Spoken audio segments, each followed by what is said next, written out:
Hello, नमस्कार everyone. मैं रोहित कुमार अपने channel UP board innovation classes में आप सभी का स्वागत करता हूं। और आज हम लोग पढ़ेंगे वेग स्थिरांक। ठीक है, वेग स्थिरांक या दर स्थिरांक। ठीक है, एक ही बात होती है। तो चलिए, इससे पहले अगर जो आपने चैनल को अभी तक सब्सक्राइब नहीं किया तो कर दें। ठीक है, और वीडियो को अधिक से अधिक शेयर करें, जिससे कि आर्थिक रूप से कमज़ोर गाँव में रहने वाले बच्चों के पास ये वीडियो पहुँच जाए और वह इसका संपूर्ण लाभ उठा सकें। ठीक है, तो चलिए देखते हैं दर या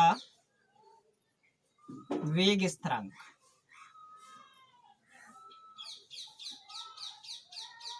ठीक है, ये हमारा आज का टॉपिक है।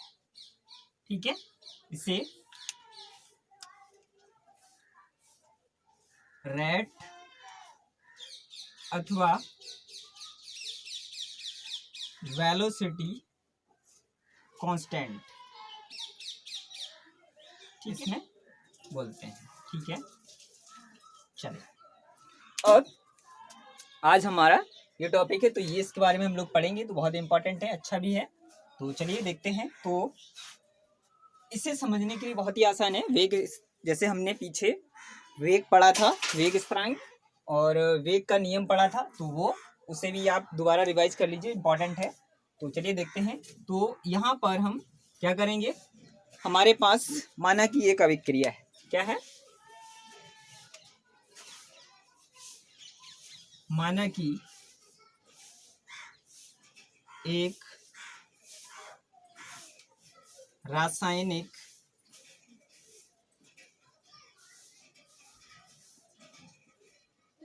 अभिक्रिया। ठीक है, चलिए हमारे पास एक रासायनिक अभिक्रिया है। वो क्या है, वो देखिए,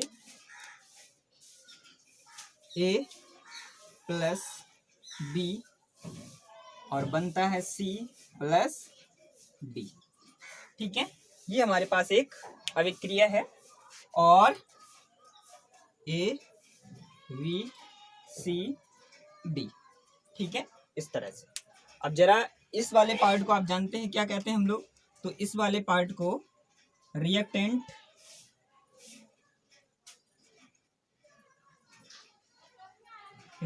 अभिकारक, और इस वाले पार्ट को आपको पता है क्या बोलते हैं हम लोग इसे, तो इसे बोलते हैं प्रोडक्ट। ठीक है, अब इधर भी मैं लिख देता हूं। तो ये इधर जो A है और जो V है उसे क्या कहते हैं भाई, उसे कहते हैं रिएक्टेंट। ठीक है, और जो C और D है उसे क्या कहते हैं, तो उसे प्रोडक्ट बोलते हैं। ठीक है, small a, small b, small c और स्मॉल d, ये क्या होते हैं, तो इन्हें बोलते हैं रस समीकरण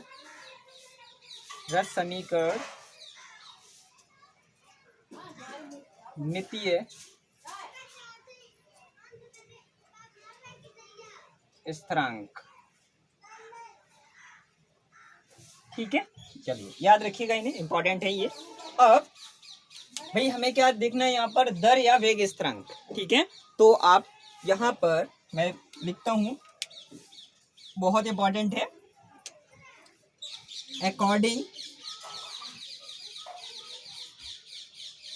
according to law of mass action. ठीक है, चलिए, ठीक है, according to law of mass action. ठीक है, तो इसे हिंदी में बोलते हैं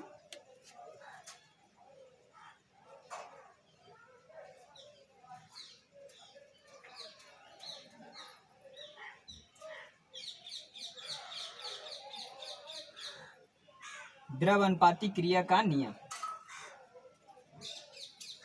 ठीक है, क्रिया का नियम है। ठीक है, तो लॉ ऑफ मास एक्शन, तो इससे क्या सिद्ध होता है, तो आपने पढ़ा है पीछे, लॉ द्रव्यनुपाती क्रिया का नियम 11th क्लास में है। ठीक है, तो ये क्या होता है, तो ये किसी भी अभिक्रिया की जो दर होती है, किसी भी अभिक्रिया की जो दर होती है वो अभिकारक के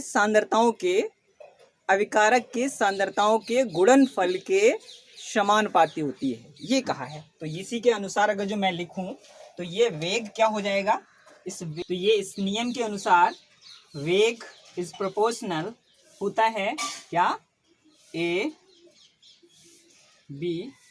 अब ए का गुणांक स्मॉल ए और बी का गुणांक स्मॉल बी, ठीक है। तो ये बन गया है ये जो समीकरण है, यही समीकरण। अब आगे हम इसे हटाते हैं तो यहाँ पर आप देखेंगे वेग बराबर क्या हो जाता है, के ए स्मॉल ए और बी स्मॉल बी, ठीक है, ये हो जाता है।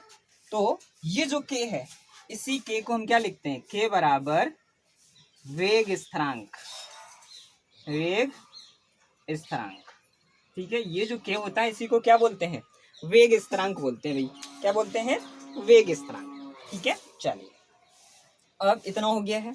अब ये अभिक्रिया के रस समीकरण मितीय गुणांक ये क्या होते हैं इसे भी समझ लीजिए। इतना हमने लिए द्रव अनुपाती नियम से, law according to law of mass action, ठीक है। तो इसके अनुसार हमारे पास जो समीकरण आया है, तो वेग बराबर के जो के है वही है, जो के है उसी के को हम क्या बोलते हैं, वेग स्थिरांक या दर स्थिरांक, एक ही बात है, ठीक है। अब जो किसी भी अभिक्रिया में जो वेग स्थिरांक होता है, ठीक है, जो वेग स्थिरांक होता है वो इम्पोर्टेंट होता है। और उसके लिए मैं आपको बताता हूँ, यह जो वेग स्थिरांक है वो अभिक्रिया के ताप पर निर्भर करता है। किस पे, अभिक्रिया की टेम्परेचर पर। अभिक्रिया कितने टेम्परेचर पर हो रही है, तो अभिक्रिया के टेम्परेचर निर्भर करता है। इन अभिकारकों की जो सांद्रता है, उस सांद्रता से उसे कोई मतलब नहीं है, सिर्फ अभिक्रिया की टेम्परेचर से मतलब होता है, टेम्परेचर पर निर्भर करता है। तो इसे याद रखिएगा, ये जो है वो अभिक्रिया के ताप पर निर्भर करता है। तो मैं लिख देता हूं, ठीक है, अभिकारकों की सांद्रता पर नहीं, ठीक है। तो याद रखेंगे, ये इंपॉर्टेंट है। अब इस अभिक्रिया को जरा समझिएगा, ठीक है। तो मैं इधर एक उदाहरण लेता हूं, जैसे कि हैबरी विधि द्वारा NH3 का निर्माण। तो इसमें क्या है, नाइट्रोजन प्लस हाइड्रोजन आपस में जो अभिक्रिया करते हैं तो NH3 गैस का निर्माण होता है, ठीक है, ये होता है कि नहीं, ठीक है। तो यहाँ पर इसे बैलेंस करेंगे तो यहाँ पर हम 2 लगा दें और यहाँ पर 3 लगा दें, तो यहाँ पर कितना, 1 होगा, ठीक है। तो ये जो है इसे क्या कहेंगे, कैपिटल ए है, और ये जो है वो कैपिटल बी है, ठीक है, और ये जो है वो सी है, ठीक है, क्या है, सी है। तो उधर एक ही प्रोडक्ट बन रहा है तो मैंने एक ही लिखा है, ठीक है। तो चलिए, ये जो एक है, ये एक जो है वो रस समीकरण मितीय, ये गलत हो गया थोड़ा सा, गुणांक इसे कहेंगे, क्या कहेंगे, गुणांक, रस समीकरण मितीय गुणांक, ठीक है। ये तो ये जो है रस समीकरण मितीय गुणांक है स्मॉल ए, ये इसका रस समीकरण मितीय गुणांक है, क्या है, स्मॉल बी, ठीक है। ये इसका रस समीकरण मितीय गुणांक है स्मॉल सी, ठीक है, ये कैपिटल सी है भाई, ठीक है। तो ये है, इस तरह से आप समझ सकते हैं, ये जो अभिक्रिया वो इस तरह से हो रही है, ठीक है। इतना हो गया है। चलिए, अब इतना हम लोगों ने सीख लिया है। अब इसके बाद हम थोड़े आगे बढ़ते हैं। अब यही समीकरण भाई इस तरफ भी बन सकता है, ठीक है। अभिकारक की जो अभिकारक से जो उत्पाद बन रहा है उसकी सांद्रता में वृद्धि हो रही है, तो उसके लिए हम क्या कर सकते हैं, वेग स्थिरांक निकाल सकते हैं, ठीक है। हाँ, उसे भी, उसके लिए भी लिख सकते हैं, कोई इशू नहीं है, ठीक है। चलो, अब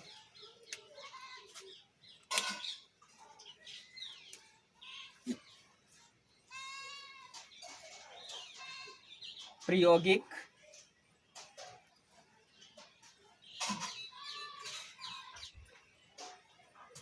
तौर पर, ठीक है, प्रायोगिक तौर पर, ठीक है। चलिए, अब हम अभिक्रिया जो अभिकारक हैं उनकी बात करेंगे, तो उसके लिए वेग स्थिरांक, जो वेग है वो क्या होगा, वेग बराबर के, ये बनेगा अब, ठीक है। तो ये ए, और मैंने इसे एक्स ले लिया है, इसे वाई ले लिया है, ठीक है।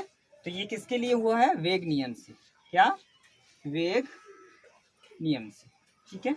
अब ये मैंने एक्स जो वाई एक्स वाई है, इसे हमने क्या किया है, ये जो एक्स वाई हैं वेग नियम से मैंने इन्हें लिखा है, माना है, ठीक है।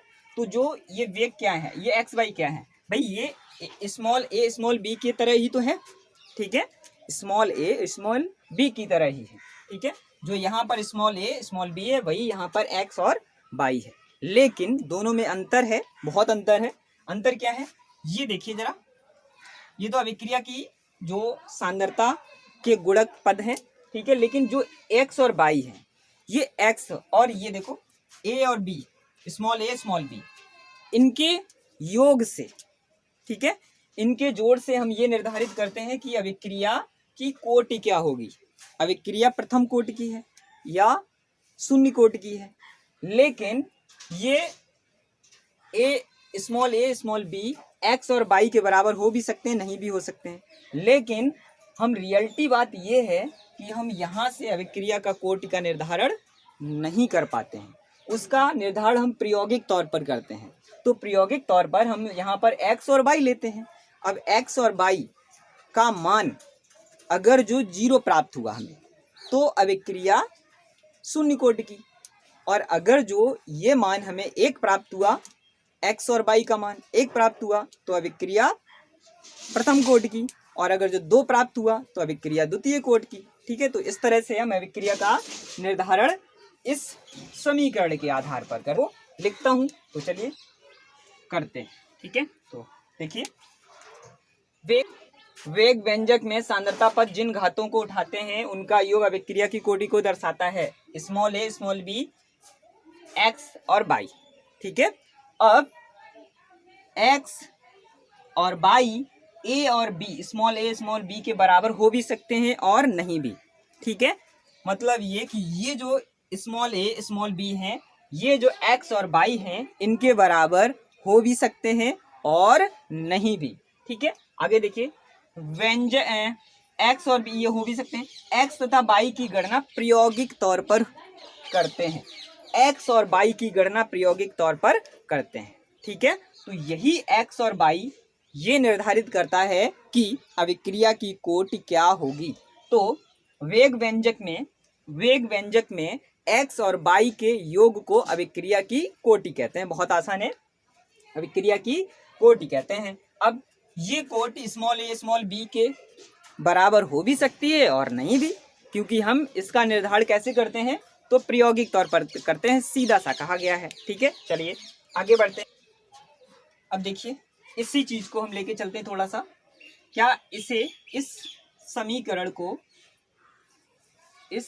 को हम ऐसे भी तो लिख सकते हैं, एक सामान्य अभिक्रिया के लिए, एक सामान्य अभिक्रिया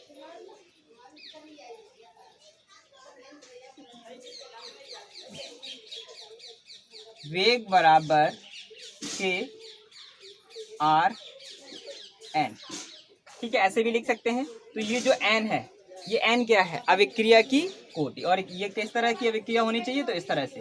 ये देखो मेरे पास ये अभिक्रिया, इसके लिए अगर जो हम वेग व्यंजक लिखेंगे तो वो ये है, ठीक है, ये वेग व्यंजक है। तो ये जो स्मॉल एन है, ये स्मॉल एन निर्धारित करेगा कि अभिक्रिया की कोटि क्या होगी। चलिए लिखते हैं,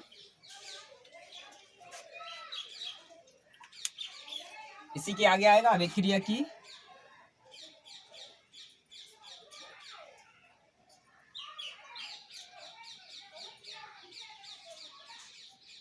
की कोटि, ठीक है, ऑर्डर ऑफ रिएक्शन, ठीक है।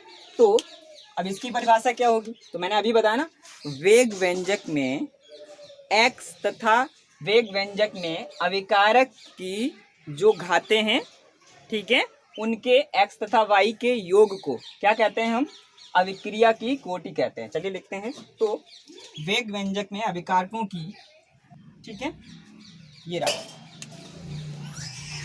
ठीक है। तो मैं यहाँ पे क्या लिख सकता हूँ, वेग व्यंजक में अभिकारकों की घातों, ये अभिकारक हैं, इनकी घातें एक्स और वाई हैं, इनका जो योग है, इन योग अभिक्रिया की क्या कहलाती है, कोटि कहलाती है, ठीक है, या कोटि कहलाती है। आप देखेंगे तो स्मॉल एन बराबर एक्स प्लस वाई, ठीक है, स्मॉल n बराबर x प्लस, ठीक है, y। ये समीकरण हमारे पास बनता है। इस यहाँ पर जो n है वही निर्धारित करेगा कि अभिक्रिया की कोटि क्या होगी। अब यहाँ पर भी हम लिख सकते हैं क्या कि एक जनरल समीकरण लें तो r, ये इस तरह से ये अभिक्रिया है हमारे पास। इसके लिए वेग बराबर हम क्या लिखेंगे, k r की पावर n, ठीक है। तो ये आ गया, तो यही तो है n। अब यहाँ पर इस अभिक्रिया में n का मान, ठीक है, अभिक्रिया में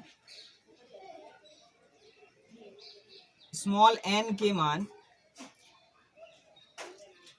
0, 1, 2,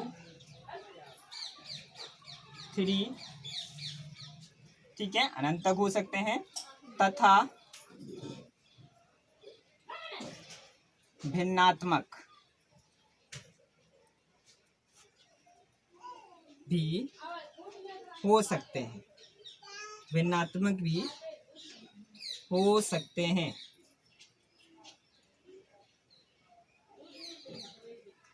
ठीक है, भिन्नात्मक भी हो सकते हैं। तो चलिए देखते हैं, अगर जो अभिक्रिया का मान स्मॉल n का मान 0 प्राप्त होता है, क्या प्राप्त होता है, शून्य प्राप्त होता है, तो उसे क्या कहेंगे, शून्य कोट की अभिक्रिया। क्या कहेंगे इसे, शून्य कोट की अभिक्रिया, ठीक है, ये हो जाएगी। इंग्लिश में क्या बोलेंगे इसे, zero order reaction, zero order reaction, ठीक है। और अगर जो स्मॉल n का मान 1 प्राप्त होता है तो क्या हो जाएगी, ये प्रथम कोटि की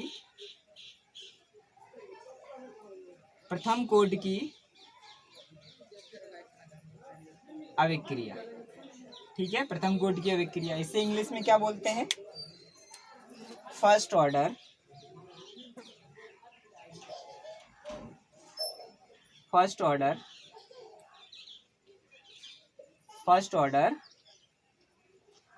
रिएक्शन, ठीक है, फर्स्ट ऑर्डर रिएक्शन, ठीक है। अगर जो स्मॉल n का मान 2 है तो इसे क्या कहते हैं भाई, द्वितीय कोटि की अभिक्रिया, ठीक है, द्वितीय कोटि की अभिक्रिया। क्या कहेंगे इसे, second order reaction, second order reaction, ठीक है। ये हैं आपकी अभिक्रिया की कोट, इस तरह से निर्धारित होती हैं। और ये अभिक्रिया की कोट, और हमने पढ़ा है वेग स्थिरांक क्या होता है और अभिक्रिया की कोटि क्या होती है। बहुत ही आसान है, लॉ ऑफ मास एक्शन के आधार पर, ठीक है। तो इस तरह से अभिक्रिया की कोट जो हम लोग अभी आगे इन्हीं का अध्ययन करेंगे, तो ये इंपॉर्टेंट है। तो इस वीडियो में यहीं तक, और अगले वीडियो में बात करेंगे कि जो इनके इकाई मात्रक क्या थे, मतलब मात्रकों की बात करेंगे। तो वेग स्थिरांक का मात्रक, अभिक्रिया की कोटि का मात्रक, ठीक है, शून्य कोटि की, प्रथम कोटि की, द्वितीय कोटि की, सभी के मात्रकों की बात करेंगे तो हम लोग अगले वीडियो में। और अगर जो अभी तक आपने चैनल को सब्सक्राइब नहीं किया है तो सब्सक्राइब कर लें और वीडियो को अधिक से अधिक शेयर करें, ठीक है, क्योंकि ये यहाँ पर निःशुल्क क्लासेस और मैं प्रयास करता हूँ आपको अधिक से अधिक समझाऊँ, ठीक है। तो ये एकदम डिटेल में है, ऐसे इस तरह से आप निकालते हैं। लॉ ऑफ मास एक्शन मैंने वो भी बताया है आपको, बहुत ही आसान होता है, ठीक है। तो चलिए मिलते हैं अगले वीडियो में, तब तक के लिए